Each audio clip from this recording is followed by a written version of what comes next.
Okay, YouTube, here's a video I wanted to shoot for quite some time now that I finally got these QA1 coilover struts assembled. I definitely want to go over a few things. We are currently going to be putting these into a brand new 2014 5.0. We have one side out. Now, we've spent 3 days trying to figure out how these things go together. I called the factory QA1 even, and they don't even have a very good explanation as to how they go together. Mainly, the main issue here is, I simply asked them, does this spacer go here, or do you just ride this cup all the way up? I had one technician there tell me you do not need a spacer on the bottom, you only need a spacer on the top, okay? Well, now that I finally figured out how they go together, if you don't have the spacer here, this bearing, there's a bearing under here with 2 thrust washers and a bearing between them. If you don't have that there, and you put this into the rod shaft in a vise and try to turn the shock, it turns the spherical bearing. That's not designed to work like that. That is only for moving of the camber. That's all that's for. This bearing actually turns when you turn your wheel. So you must, absolutely must have a spacer on the bottom. Now, like I said, 2 people at QA1 told me conflicting stories. No directions come with the QA1 setup as to if you need a spring compressor. They say optional. Okay, I'd like to see how you do it without a spring compressor. These springs are very, very strong. We tried to use the Mack tool spring compressor that goes onto the coils. Problem is, you can only go right here and right here. So you're only compressing that much of the spring. You really need to compress the entire spring. That's a whole assembly. With the Mack tool spring compressor, we did get it to compress, but the coil bind was so intense we could not get the jaw of the compressor back out.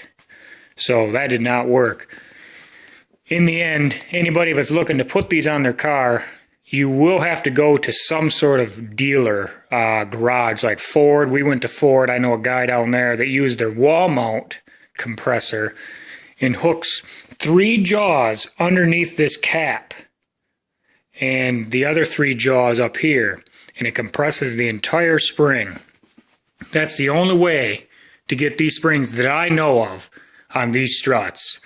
Tried to assemble it in the car like other people told me, mount the camber caster plate, put hook your shock to your wishbone, and then put a jack under the ball joint right there and jack it up in the car into the tower. Problem with that is it's on such a bind because this thing here, the camber plate, you have to hit that perfect. So you've got the shaft, the spring cap, the spacer, the bearing, the spacer, the nut. That's an awful lot to get lined up in the car. What was happening was when we would do that, it would get halfway and then it would start to actually push the shock shaft, the strut shaft, into the strut and never come through the tower. So that will not work. A couple other things I've seen some people do. They use impacts to put these on and actually are turning the shaft inside the strut. That is not a good idea. I did not know that either until I got involved in doing this. You actually should put a wrench and hold right here. This is flat on 2 sides for a wrench. That's how you should tighten your nut down. We did it right in the compressor. But other than that, I'm not real happy with QA1's customer service. Their directions are absolutely horrible.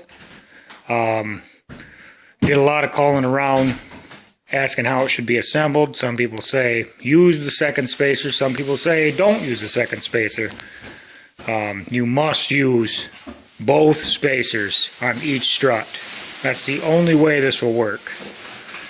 Just wanted to record a quick video. Thanks for watching.